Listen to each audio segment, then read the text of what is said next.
Ustaz.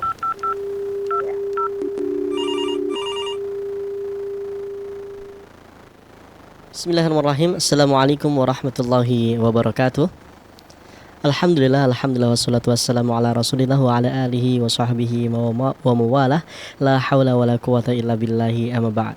Ahlan wa sahlan wa marhaban bikum seluruh pemirsa dan juga pendengar Fatwa TV dimanapun Anda berada.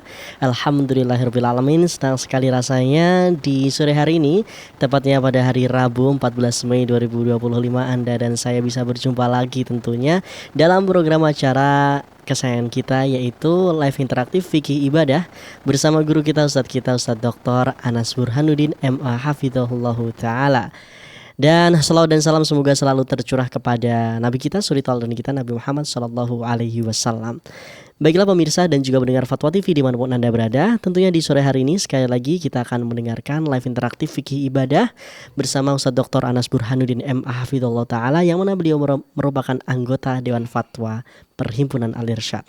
Selama kurang lebih 1 jam ke depan kita akan bersama-sama menimba ilmu tentunya pemirsa, dan juga mendengarkan nasihat serta mendengarkan jawaban-jawaban dari pertanyaan yang telah masuk dari meja redaksi kami maupun dari pertanyaan yang nanti Anda lontarkan melalui line telepon pemirsa dan juga mendengar.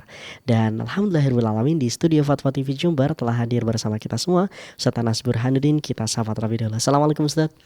Waalaikumsalam warahmatullahi wabarakatuh. Gimana kabar Ustaz? Sehat Ustaz ya? Alhamdulillah saya sehat. Masya Allah, alhamdulillah. Lama gak bertemu Ustaz ya?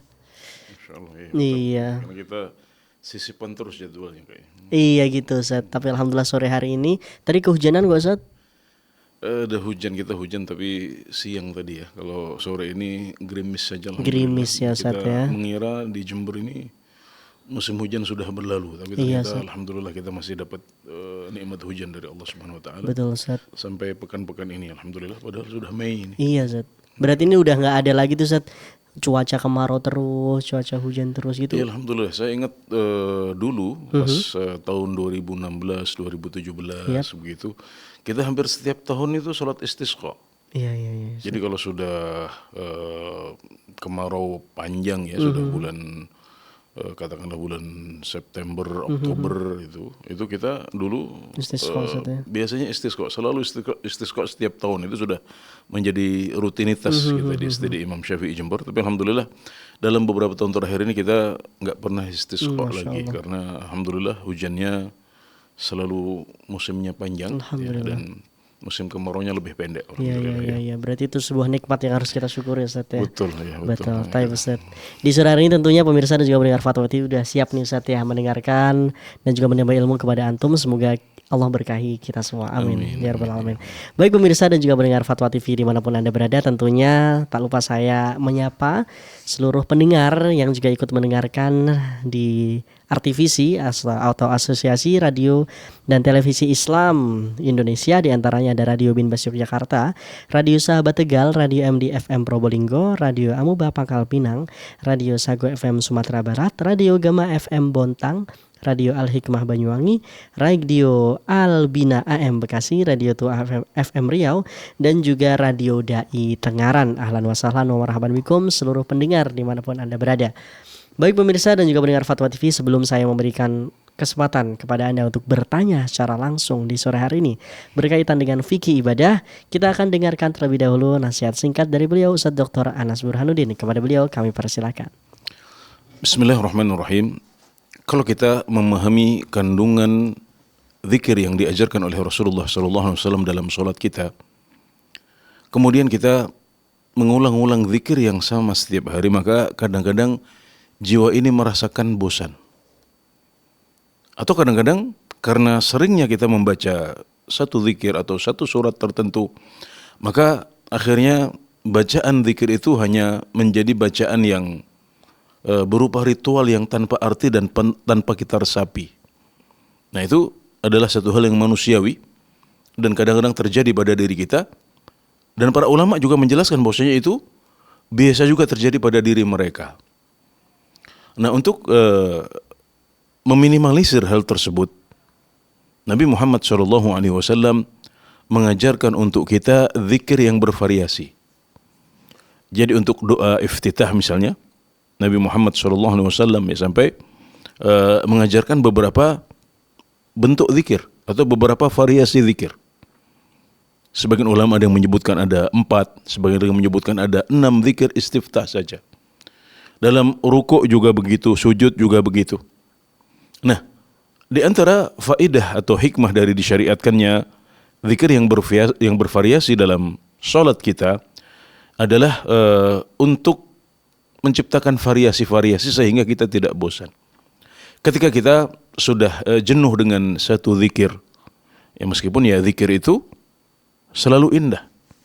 Menyebut nama Allah Subhanahu wa taala dan berzikir itu selalu memberikan kedamaian.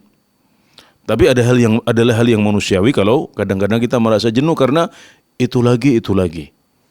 Nah, untuk menghilangkan itu maka kita bisa memvariasikan zikir kita. Ya, jadi sesekali kita memakai zikir A, sesekali memakai zikir B, lain kali kita memakai zikir C dan seterusnya. Kemudian di antara hikmahnya adalah kita bisa menyesuaikan zikir yang sesuai dengan waktu dan kelonggaran kita. Saat kita punya waktu yang lebih panjang atau kita sedang sholat sunnah sendiri, maka kita bisa membaca doa istiftah yang lebih panjang. Misalnya Allahumma ba'id baini wa baina khotoyaya sampai akhir. Atau Allahumma rabba Jibril wa Mikail wa Israfil sampai akhir. Ya, ini yang relatif panjang. Dan kalau kita memiliki waktu yang lebih pendek, maka kita bisa membaca zikir istiftah yang lebih pendek. Misalnya zikir yang dipilih oleh Al-Imam Ahmad rahimahullahu taala, subhanakallahumma wa bihamdika wa tabarakasmuka wa ta'ala jadduka wa la ilaha ghairu. Ini lebih pendek, kira-kira hanya sepertiga durasinya dibandingkan beberapa zikir yang lain. Nah, ini adalah di antara hikmah yang bisa kita petik dari disyariatkannya bentuk zikir yang bervariasi dalam salat kita.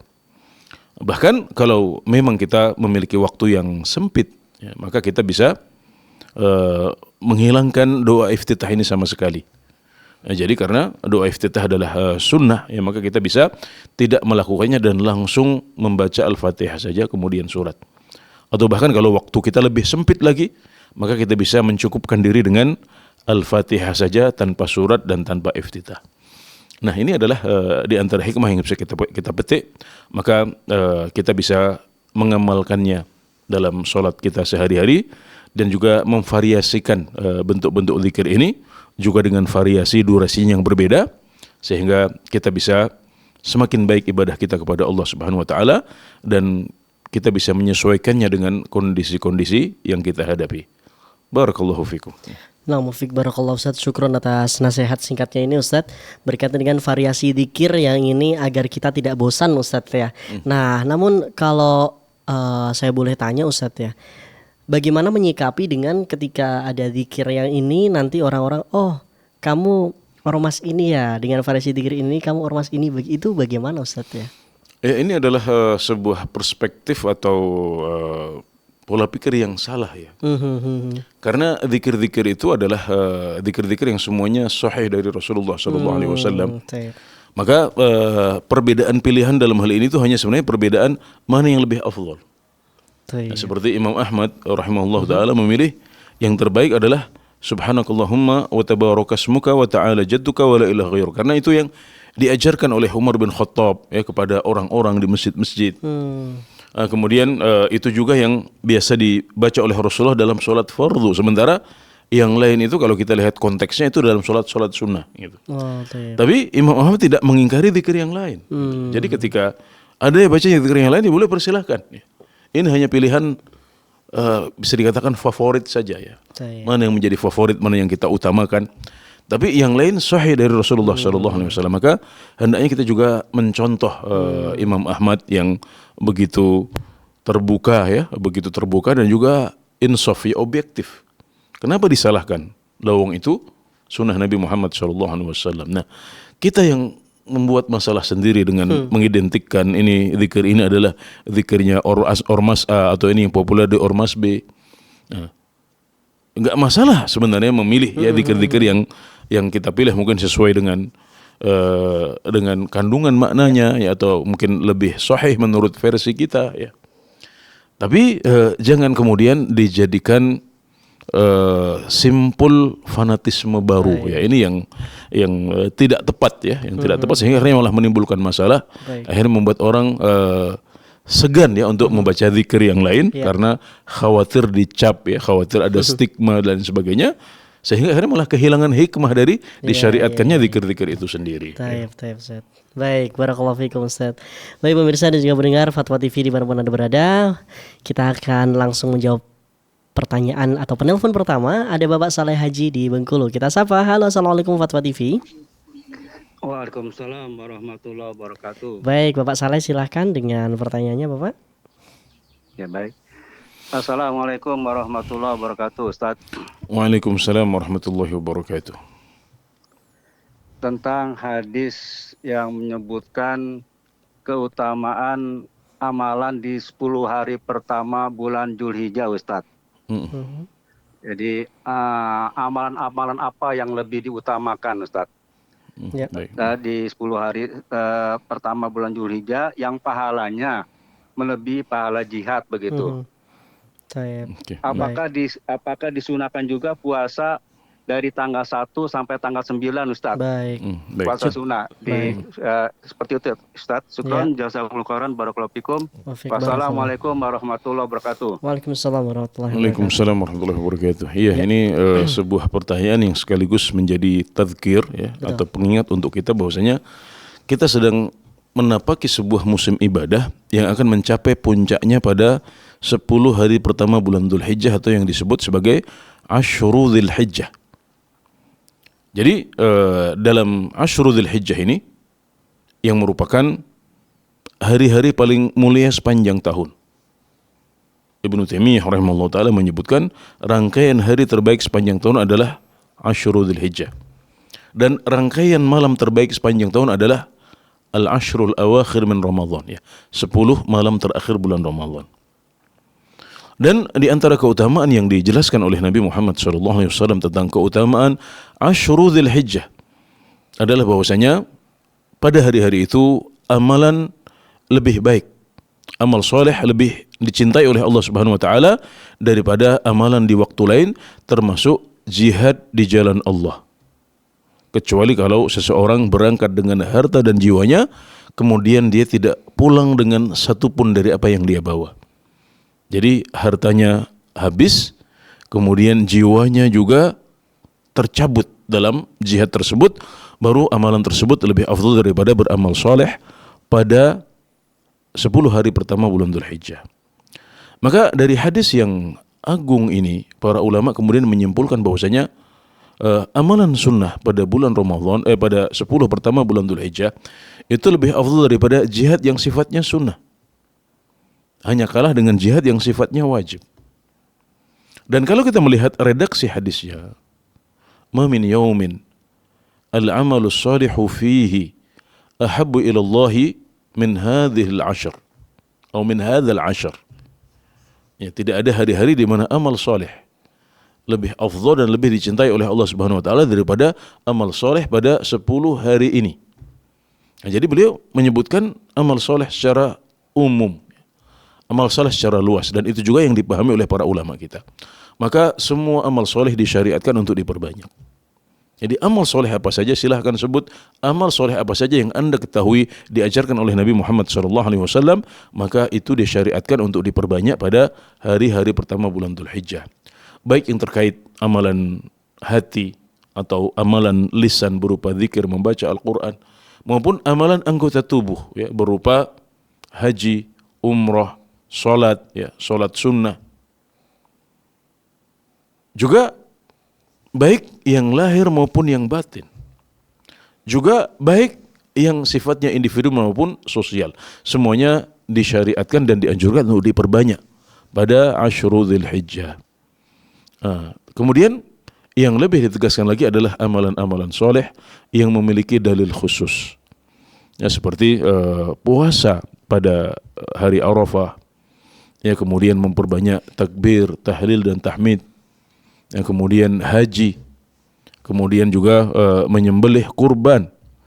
Ini adalah beberapa amal soleh yang memiliki dalil khusus, maka dia lebih ditegaskan. Tapi semua amal soleh dianjurkan untuk diperbanyak. termasuk puasa dari hari pertama bulan Dzulhijjah. Jadi dari tanggal 9 itu jelas hari Arafah. Kemudian tanggal 1 sampai tanggal 8 juga disyariatkan untuk diperbanyak puasa di sana.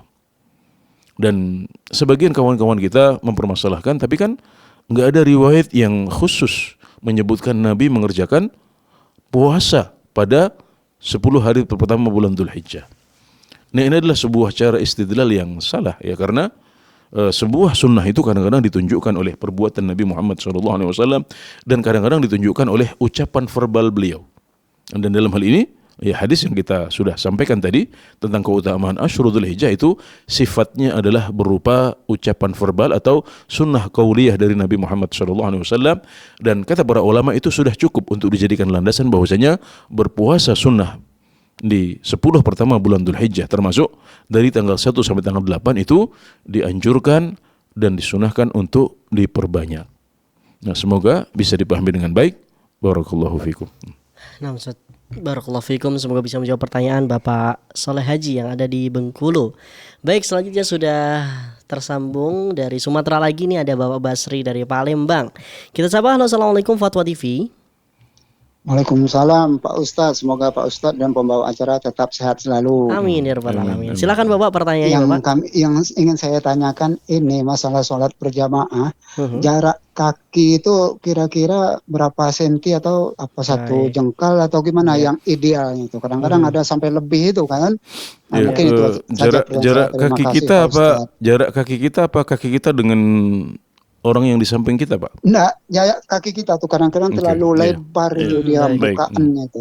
Yang benar itu gimana Pak Ustadz? Mohon pencerahannya. Ya, terima kasih Pak Ustadz. Ya, sama-sama.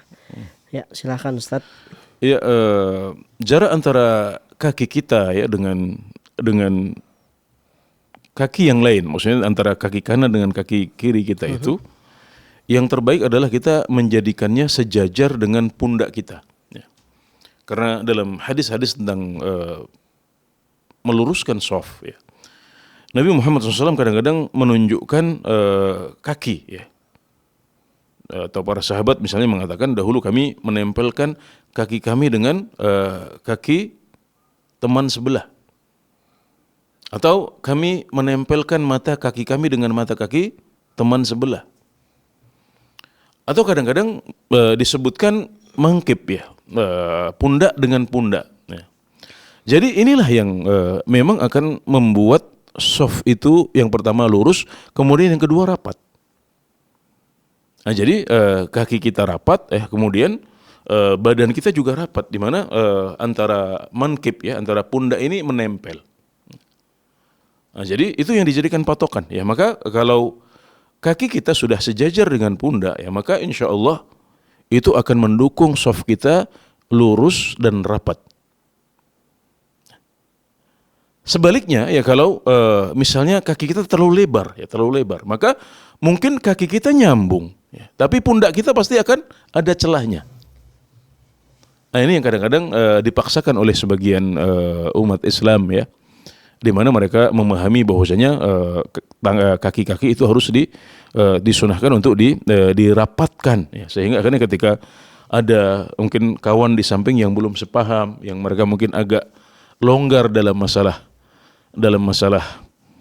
shaf ya, sehingga atau mereka belum memahami keutamaannya ya, masih enggan untuk mengamalkan sunnah yang satu ini, akhirnya mereka memaksakan diri untuk kakinya dilebarkan sehingga kakinya nyambung ya, menempel, tapi pundaknya bercelah ya.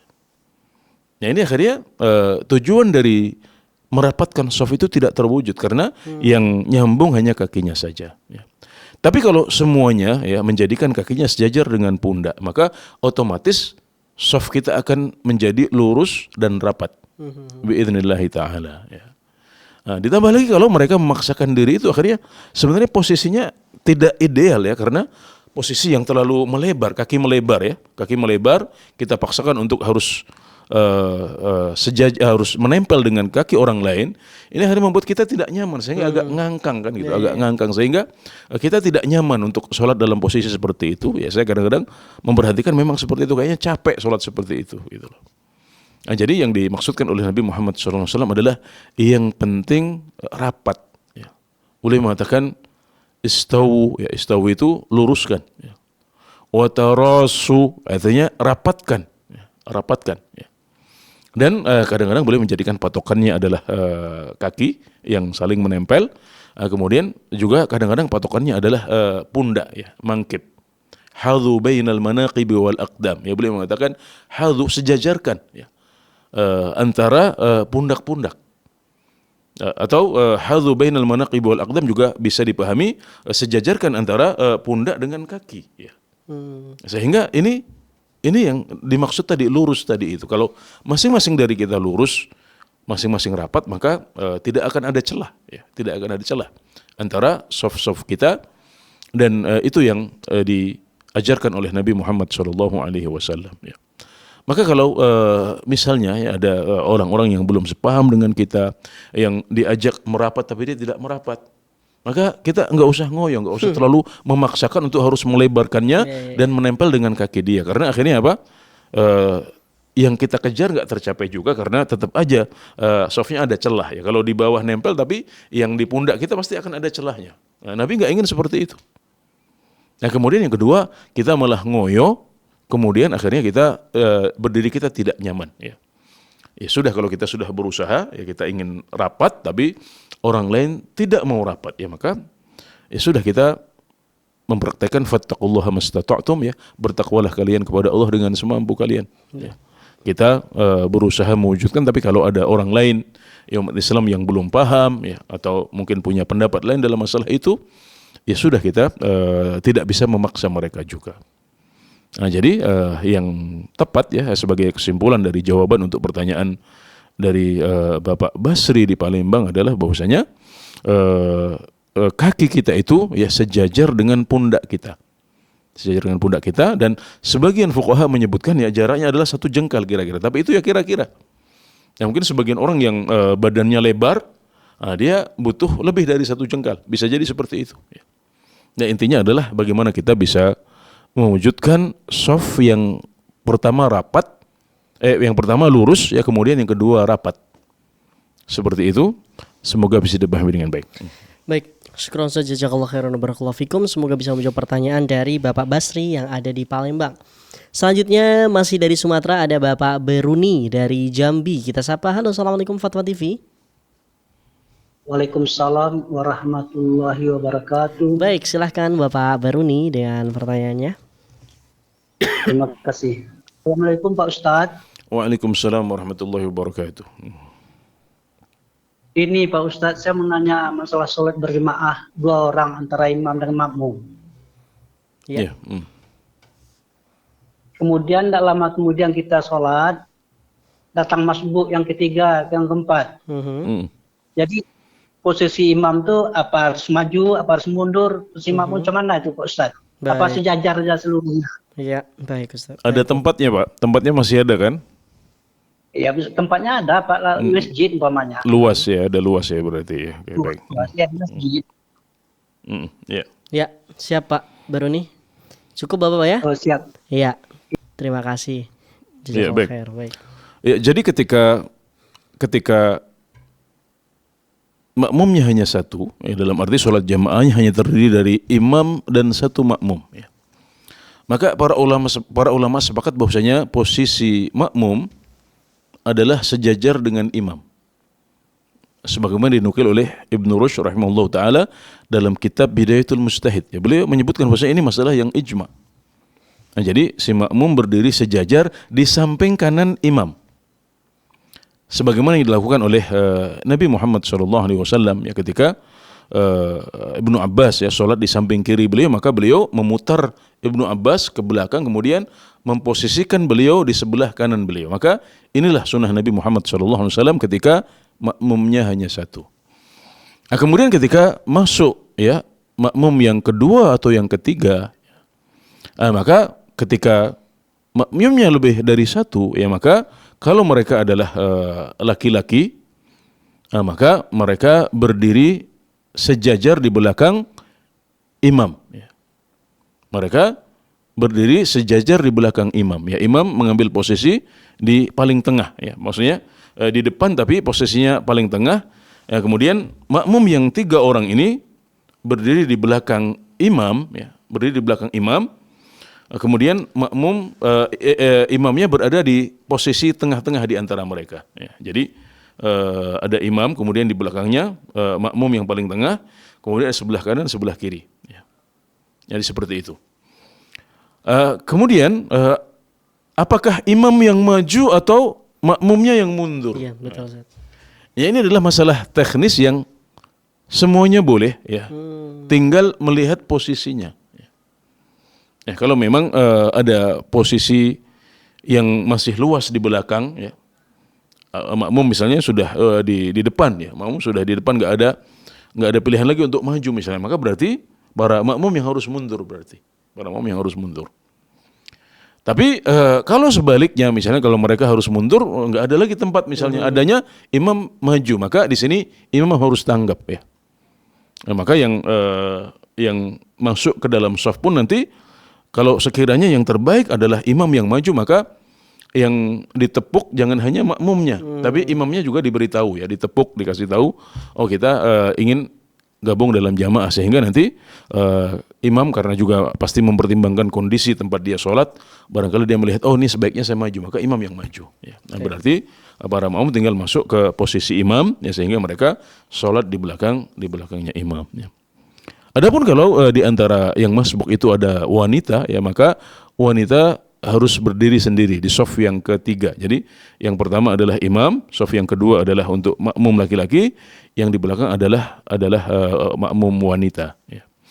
Nah, jadi tentang apakah imam yang maju atau makmum yang mundur, ini fleksibel sesuai dengan kondisi, ya, sesuai dengan kondisi. Tentunya kalau makmum, ya, bisa mereka yang mundur dan tempatnya masih cukup, maka itu yang terbaik. Nah, tapi kalau tidak, ya, maka kadang-kadang imam yang maju, intinya adalah bagaimana nanti mereka bisa mewujudkan susunan sholat jamaah seperti yang dicontohkan oleh Nabi Muhammad SAW.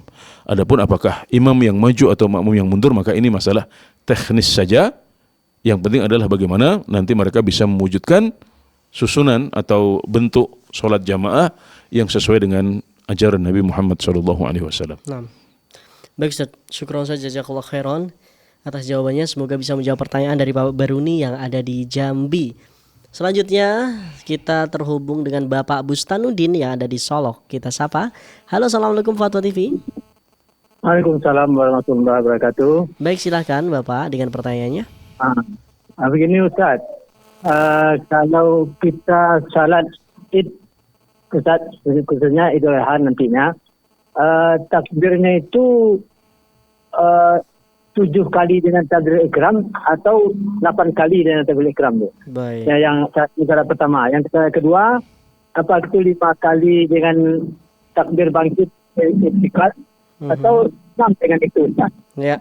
Kemudian yang keduanya, Ustaz, begini, katanya ada kalau orang sebelum Idul Adha itu puasa, Ustaz, sampai khutbah selesai. Apakah ini hanya puasa ini untuk seluruh umat Islam atau untuk khusus untuk orang yang berkorban saja, Ustaz? Baik. Ya. Mohon penjelasan, Ustaz. Itu saya pertanyaan saya. Atas jawaban Ustaz, saya ucapkan terima kasih. Assalamualaikum warahmatullahi wabarakatuh. Assalamualaikum warahmatullahi wabarakatuh. Assalamualaikum warahmatullahi wabarakatuh. Baik, Ustaz. Jadi tadi ada yang sholat Id rakaat pertama, apakah dengan takbiratul ihram atau enggak? Terus yang kedua, apakah dengan yang takbir intiqal namanya, Ustaz, ya? Itu sama yang terakhir puasa sebelum sholat Id, Ustaz. Jadi kita nggak makan, nggak minum dulu itu lah, Ustaz. Nah, itu apakah dilakukan hanya untuk yang berkorban aja atau seluruh umat Islam? Oke. Ya. Iya. Adapun pertanyaan yang pertama tentang takbir dalam sholat Id yang diulang-ulang itu 7 kali itu termasuk takbiratul ihram atau tidak? Kemudian di rakaat yang kedua itu 5 kali termasuk takbir perpindahan apa tidak? Ya, dan yang ditunjukkan oleh hadis Aisyah radhiyallahu anha yang merupakan hadis atau termasuk hadis yang paling masyhur, ya, dalam pembahasan tentang takbir di sholat Id, ya, zahir hadisnya Aisyah menunjukkan bahwasanya yang dilakukan oleh Nabi Muhammad SAW adalah melakukan takbir 7 kali di rakaat pertama, termasuk takbiratul ihram. Nah, jadi takbiratul ihram kemudian ditambah 6 lagi. Ya. Allahu Akbar sampai total menjadi 7 kali termasuk takbiratul ihram. Sedangkan untuk rakaat yang kedua adalah 5 takbir selain takbirul intiqal. Nah, jadi ketika kita berpindah dari rakaat yang pertama ke rakaat yang kedua, maka itu dihitung sebagai takbir perpindahan atau takbir intiqal. Nah, kemudian setelah itu kita tambah lagi dengan takbir sebanyak 5 kali. Jadi untuk rakaat yang kedua adalah 5 kali tanpa takbir perpindahan. Ya, ini yang lebih kuat dan didukung oleh hadis Aisyah radhiyallahu anha. Tapi ini adalah masalah ikhtilafiyah di antara para fuqaha. Ya, ada sebagian yang menyebutkan bahwasanya 7 rakaat itu tanpa takbiratul ihram. Nah, kemudian ada juga yang berpendapat bahwasanya 5 takbir itu di rakaat kedua sudah termasuk takbir perpindahan. Ya, ini adalah perbedaan sudut pandang di antara para ulama yang biasa terjadi pada permasalahan-permasalahan fikih yang merupakan masalah-masalah amaliyah. Ya, jadi tidak perlu bingung dengan perbedaan-perbedaan itu, tapi yang lebih dekat, lebih rajih wallahu taala alam adalah di rakaat pertama kita takbir 7 kali termasuk takbiratul ihram, dan di rakaat kedua kita takbir 5 kali tidak termasuk takbir perpindahan wallahu taala alam. Ya, kemudian yang kedua tentang puasa, larangan puasa, larangan makan ya. Nah, ya betul. Sebenarnya bukan larangan yang tegas, tapi maksudnya adalah makruh ya, makruh untuk makan sebelum Idul Adha. Ya, ini hadisnya adalah hadis yang umum ya. Sebagaimana dalam Idul Fitri ya, kita dianjurkan untuk makan dahulu. Sementara dalam Idul Adha maka kita dianjurkan agar kita tidak makan dulu ya. Kita tidak makan dahulu. Ini hadisnya umum, ya, berlaku untuk semua umat Islam. Sebagaimana dalam Idul Fitri berlaku untuk semuanya, maka dalam Idul Adha juga berlaku untuk semuanya. Dan maksudnya adalah Nabi ingin kita menjadikan daging sembelihan itu sebagai nanti makanan pertama kita pada hari itu ya. Tapi tidak harus seperti itu ya. Kalau memang sudah lapar ya, atau sudah harus makan ya nggak masalah, makan dulu, karena biasanya penyembelihan nanti baru selesai agak siang ya. Tapi intinya adalah sebaiknya kita tidak makan dahulu sampai kita mengerjakan sholat Idul Adha, dan ini berlaku untuk semuanya wallahu taala a'lam ya. Nah, Ustaz, baik Ustaz atas jawabannya, jazakallah khairan. Semoga bisa menjawab pertanyaan dari Bapak Bustanudin yang ada di Solok. Selanjutnya kembali masih dari Pulau Sumatera.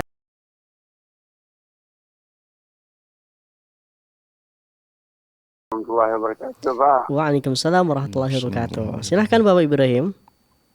Aku yang ingin bertanya, Pak, yang sering saya lihat di Fatwa TV ini, pernah saya dengar kalau sholat habis subuh berjemaah di masjid, kalau nggak bangun sampai matahari terbit itu ternyata turut setara sama umroh. Tapi doa-doa, zikir-zikir apa aja Pak yang perlu saya lakukan, ini belajar Pak. Baik. Ya, siap Bapak Ibrahim, terima kasih atas pertanyaannya Pak. Ya. Oh ya. Ya, terima kasih, barakallahu fiik. Ya, baik. Iya Pak, jadi ada sebuah hadis dari Rasulullah SAW ya, yang diriwayatkan oleh At-Tirmidzi ya, dengan sanad yang hasan menurut sebagian ulama. Ada sebagian lagi yang melemahkannya ya. Jadi redaksinya adalah sabda Nabi Muhammad SAW, idza man shalla al-fajr fi jama'atin ya, man shalla al-fajr fi jama'atin thumma qa'ada yadhkurullaha hatta tatlu'a asy-syams thumma qama fa shalla rak'atain kana ka ajri hajjatin wa umratin tammatin. Barang siapa yang salat subuh berjamaah kemudian dia duduk berzikir memuji Allah Subhanahu wa taala sampai terbit matahari, kemudian dia bangun untuk salat 2 rakaat, maka itu seperti pahala haji dan umrah yang sempurna. Jadi ini paket amalnya ada 3 ya. Yang pertama, salat subuh secara berjamaah. Kemudian yang kedua, dia berzikir memuji Allah Subhanahu wa taala setelah salat subuh sampai terbit matahari. Kemudian diakhiri ya setelah matahari terbit ya, tidak pas matahari terbit langsung, tapi agak mundur sedikit, kira-kira 1/4 jam, ya, dia bangun untuk sholat 2 rakaat.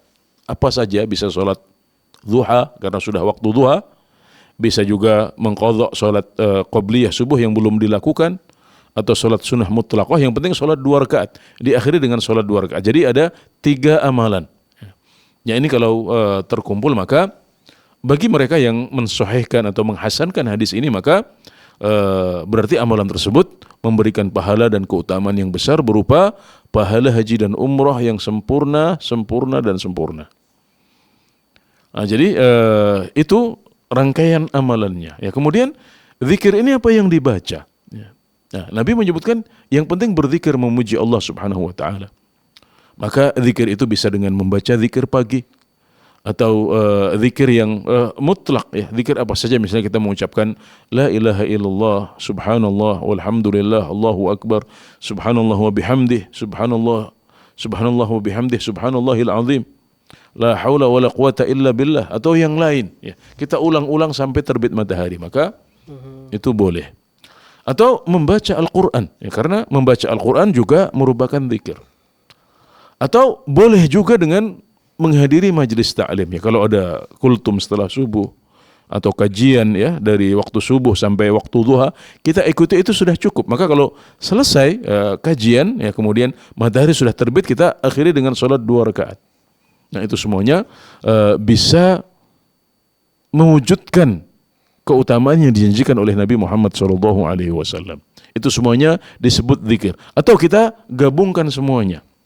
Jadi ada zikir yang mutlak, ada zikir pagi yang kita baca, termasuk juga ada zikir setelah sholat yang kita dahulukan, ya. Kemudian ditambahi dengan membaca Al-Quran, kemudian bisa juga dengan membaca terjemahnya, atau kalau ada kitab di masjid, ya, kita sudah selesai semuanya tapi masih belum terbit matahari, maka kita tambah dengan misalnya membaca kitab, itu juga masuk dalam kategori zikir, alhamdulillah, ya. Jadi fleksibel, ya, silahkan, ya, bisa memilih salah satu dari zikir-zikir yang saya sebutkan tadi, atau bisa menggabungkan semuanya, dan itu juga lebih baik, insyaallah. Ya, barakallahu fikum. Semoga bisa dipahami dengan baik. Ya, baik Ustaz, barakallahu fikum. Semoga bisa menjadi faedah bagi kita semua dan juga menambah atau menjawab pertanyaan dari Bapak Ibrahim yang ada di Lampung. Baik, selanjutnya sudah terhubung lagi ada Ummu Syahidah yang ada di Lahat, Palembang, ya. Kita sapa. Halo, assalamualaikum Fatwa TV. Waalaikumsalam warahmatullahi wabarakatuh. Baik, silahkan Ibu dengan pertanyaannya. Bismillah. Assalamualaikum warahmatullahi wabarakatuh. Waalaikumsalam warahmatullahi wabarakatuh. Silahkan Ibu. Assalamualaikum warahmatullahi wabarakatuh, Ustazah. Izin bertanya terkait fikih salat rawatib. Yang Ana ingin tanyakan adalah bagaimana waktu pelaksanaannya yang sahih. Kemudian bila terkendala dengan suatu uzur atau pekerjaan yang lainnya, bolehkah dilakukan di waktu yang lain? Ya. Seperti itu. Mohon pencerahan. Ya, insya Allah. Jazakallah khairan. Assalamualaikum warahmatullahi wabarakatuh. Ya, baik Ustaz. Sholat rawatib Ustaz, bagaimana atau ya waktu sholat rawatib yang sahih, dan juga bila ada uzur apakah boleh mengganti di waktu yang lain, Ustaz? Ya, baik. Ya, jadi sholat rawatib yang dimaksudkan dalam pertanyaan saudari kita dari Lahat adalah 12 rakaat yang mengiringi sholat fardu. Ya, sebagian ada yang qobliyah sebelum sholat fardu, sebagian ada yang ba'diyah, yaitu dikerjakan setelah sholat fardu. Ya, ini apa yang disebutkan oleh Nabi Muhammad SAW dalam hadis Ibnu Umar. Ya. Beliau bersabda, "Man shalla fil yawmi 12 raka'ah, banallahu lahu baitan fil jannah." Ya, barang siapa yang salat, ya, 12 rakaat dalam sehari dan semalam, maka Allah akan bangunkan untuknya rumah di surga. Yang beliau maksud adalah salat rawatib, ya. Salat rawatib yang terdiri dari 2 rakaat sebelum subuh, kemudian 4 rakaat sebelum zuhur, kemudian 2 rakaat setelah zuhur, 2 rakaat setelah maghrib dan 2 rakaat setelah isya. Nah, jadi ini yang dimaksudkan oleh Nabi Muhammad SAW. Ya. Maka kalau kita bisa menjaganya, maka ini keutamaannya sangat besar, yaitu Allah akan bangunkan untuk kita rumah di surga. Nah, kita menyadari bahwasanya kehidupan kita di dunia adalah kehidupan yang fana. Kita hanya di sini untuk sebentar saja, sekedar mampir minum, kata para ulama. Nah, kemudian ada kehidupan yang abadi yang menunggu di alam akhirat, yang kebahagiaan kita di sana itu harus kita usahakan saat kita masih di dunia. Kebahagiaan kita di sana tergantung pada amalan kita saat masih di dunia. Dan salah satu amalan yang bisa membuat kita bahagia, ya, dengan salah satu amalan yang membuat kita bisa bahagia di akhirat, ya, dengan yang bisa kita wujudkan dengan membuat rumahnya dahulu. Nah, itu adalah dengan menjaga salat sunnah rawatib yang jumlahnya 12 rakaat tadi. Itu sesuai dengan hadis Rasulullah SAW. Ya. Nah, jadi kita jaga itu pada waktunya masing-masing. Ya. Kemudian perlu diingat bahwasanya yang 4 rakaat, ya, seperti sebelum zuhur, maka ini dilaksanakannya 2 rakaat. Karena Nabi Muhammad SAW mengatakan sholatun nahari mathna. Sholat siang hari itu 2 rakaat.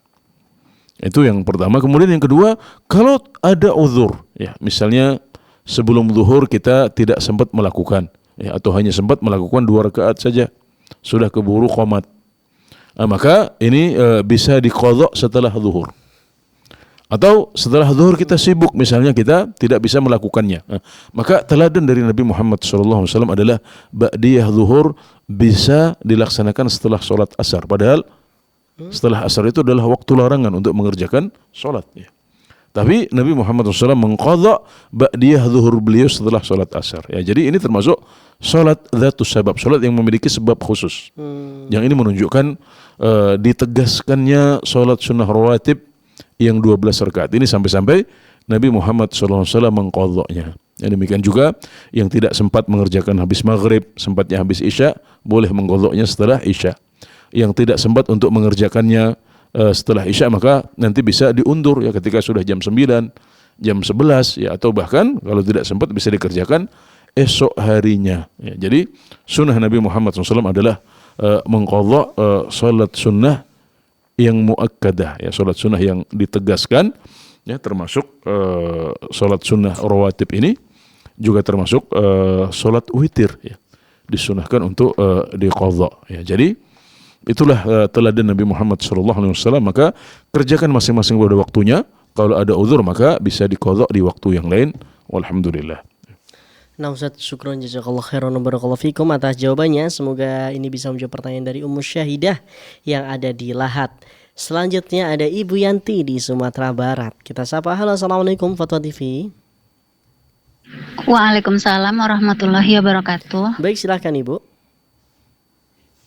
Ya, assalamualaikum Ustaz. Waalaikumsalam warahmatullahi wabarakatuh. Assalamualaikum Ustaz. Mau bertanya Ustaz, apakah ada sunnahnya berwudu kembali setelah melaksanakan sholat sunnah witir menuju ke sholat fardu subuh Ustaz, meskipun wudunya tidak batal Ustaz? Jazakallahu khair. Assalamualaikum warahmatullahi wabarakatuh. Baik, waalaikumsalam warahmatullahi wabarakatuh. Assalamualaikum. Ya. Sunnah wudu kembali Ustaz, ya, setelah witir. Ya, memperbarui wudu ini termasuk sunnah, ya, yang disebutkan oleh para ulama. Jadi tajdidul wudu, ya, memperbarui wudu, ya, meskipun tidak batal, ya, meskipun tidak batal. Dan kalau kita batal, tentunya kalau kita ingin sholat, wudu itu menjadi wajib, menjadi syarat sahnya sholat, ya. Tapi kalau tidak batal, maka kita dianjurkan untuk mengulanginya lagi, ya. Ini anjuran, ya, jadi bukan sebuah kewajiban. Yang wajib adalah kalau kita batal, ya. Nah, adapun tajdidul wudu ini dianjurkan untuk dilakukan, ya. Jadi di sana tidak ada raf'ul hadath, ya, tidak ada mengangkat hadas, ya. Tapi bentuknya adalah memperbarui wudu, ya, memperbarui wudu, dan ini dianjurkan untuk dilakukan, ya, tidak hanya ketika kita akan masuk waktu subuh, ya, setelah kita melaksanakan witir, tapi juga di waktu-waktu yang lain, terutama kalau jedanya sudah panjang ya. Kalau jedanya sudah panjang atau misalnya kita sudah lelah atau kita perlu penyegaran lagi ya, maka di sana ada fungsi memperbarui wudu dan juga ada fungsi untuk menyegarkan badan kita kembali ya. Dan para ulama menyebutkan ya, di antaranya Ibnu Rushd rahimahullah taala ya, menyebutkan bahwasanya berwudu ini ya, ini bisa mengembalikan kesegaran ya, bisa mengembalikan kesegaran ya. Bahkan para ulama menganjurkan ya untuk para suami yang ingin kembali untuk menggauli istrinya, itu ketika mereka belum sempat untuk mandi ya, maka mereka disunahkan untuk wudu dahulu. Nah, wudu ini tentunya tidak mengangkat hadas akbar, tapi dia hanya meringankan hadas akbar saja ya. Nah, kemudian dia bisa melakukan hubungan intim lagi ya untuk kedua kalinya. Nah, itu para ulama menyebutkan ada sunnah untuk wudu dahulu, meskipun wudu ini tidak mengangkat hadas akbar. Juga yang semisal adalah para ulama menyebutkan sunnahnya untuk wudu sebelum tidur ya, bagi mereka yang dalam kondisi junub. Ya, orang yang junub itu tentunya untuk bisa mengangkat hadas akbar dia harus mandi. Tapi kalau misalnya karena malas, karena dingin ya, dia tidak mau mandi, nah, maka dia dianjurkan untuk mengurangi atau meringankan hadas akbarnya dengan berwudu saja sebelum dia tidur. Ya, ini kira-kira mirip seperti itu. Jadi tidak ada hadas yang dihilangkan, tapi ada memperbarui wudu dan juga untuk menyegarkan badan yang sudah lelah ya, karena habis qiyamul lail yang cukup panjang, dan itu bisa kita rasakan manfaatnya kalau kita mencobanya. Alhamdulillah. Ya. Baik, Ustaz. Syukran Ustaz, jazakallahu khairan wa barakallahu fikum. Semoga ini bisa menjawab pertanyaan dari Ibu Yanti yang ada di Sumatera Barat. Baik pemirsa dan juga pendengar Fatwa TV dimanapun Anda berada, masih ada waktu ya pemirsa dan juga pendengar.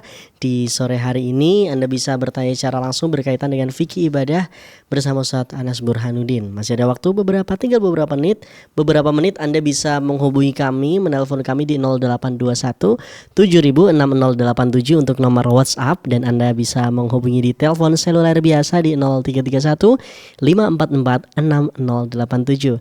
Masih kami tunggu pemirsa.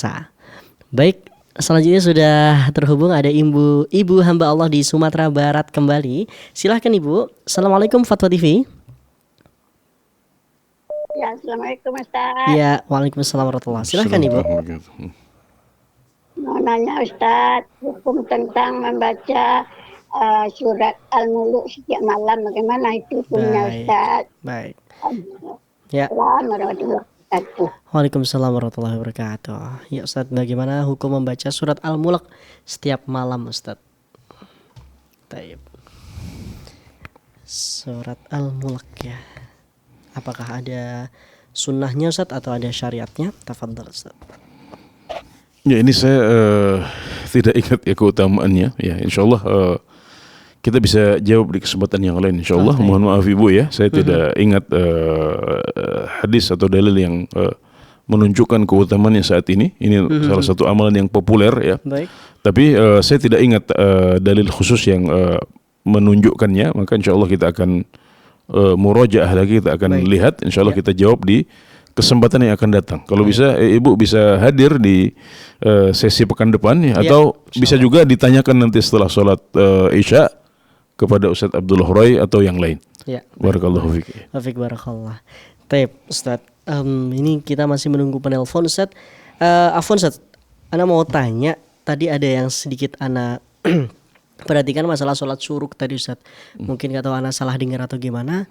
Antum tadi mengatakan bahwasannya ini sholat syuruk ini hadisnya hasan dan ada yang melemahkan, betul gitu Ustaz? Betul, ya. Nah itu lalu bagaimana Ustaz? Nanti apakah orang-orang berdalil dengan itu kan cuma hasan, bahkan ada yang melemahkan, gak usah lah gitu Ustaz? Betul, ya. Ya baik, jadi ini termasuk perbedaan dalam mensahihkan hadis atau melemahkan. Ini juga satu hal yang biasa di antara para ulama ya, di antara para ulama. Dan Di antara yang menhasankan hadis ini adalah Syekh Muhammad Nasiruddin Al-Albani rahimahullah ta'ala. Itu beliau menghasankan, ya, dan ada sebagian lagi yang melemahkan, ya, bahkan Ketua Dewan Fatwa Perhimpunan Al-Irsyad Ustaz Sufyan itu termasuk yang pendapatnya melemahkan, ya, hadis ini, ya. Jadi memang ini masalah istihadiyah di antara para ulama, ya, dan kalau seandainya ya kita mengambil yang lemah pun, ya, ini insya Allah termasuk bab fadailul a'mal, ya. Jadi termasuk fadailul a'mal karena zikir itu dianjurkan, ya. Kemudian iktikaf di masjid itu juga dianjurkan, ya. Kita duduk berlama-lama di masjid itu dianjurkan, ditunjukkan oleh dalil-dalil yang lain, ya.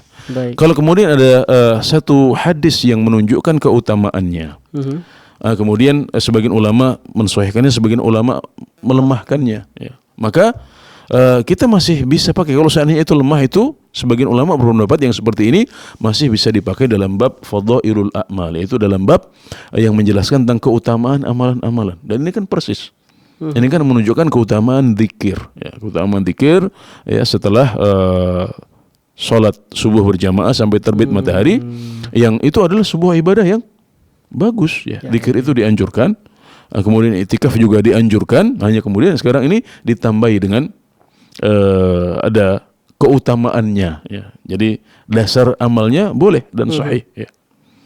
Nah, jadi kalau kita mengambil pendapat yang sahih atau hasan, beres, ya. Tapi kalau kita mengambil pendapat yang melemahkan, maka kita katakan bahwasanya ini fadailul amal, silakan terus dilakukan, nggak apa-apa, ya. Nah, atau Anda melakukannya tanpa meyakini keutamaannya, nggak apa-apa, ya. Tetap dilakukan. Atau kalau dianggap lemah, ya sudah, kita mengamalkan tapi tidak meyakini keutamaannya misalnya. Nah, jadi paling tidak Anda bisa mendapatkan pahala zikir sepanjang itu, ya. Selama 1 jam atau 1,5 jam, itu adalah sebuah amal soleh yang luar biasa, banyak, alhamdulillah. Baik, taib Ustaz. Nah, jadi paham Ustaz. Taib, syukran saja, jazakallahu khairan, barakallahu fikum atas jawabannya.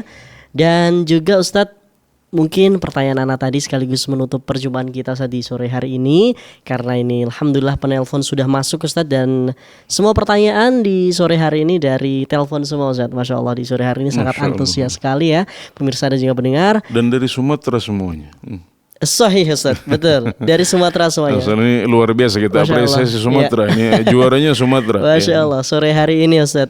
Bengkulu, Palembang, Jambi, Solok itu Padang Ustaz. Sumatera Barat. Sumatera Barat, ya. Lampung, Lahat. Lahat itu Sumatera Selatan juga. Iya, Sumatera Barat, Sumatera Barat. Luar biasa Sumatera, Masya Allah.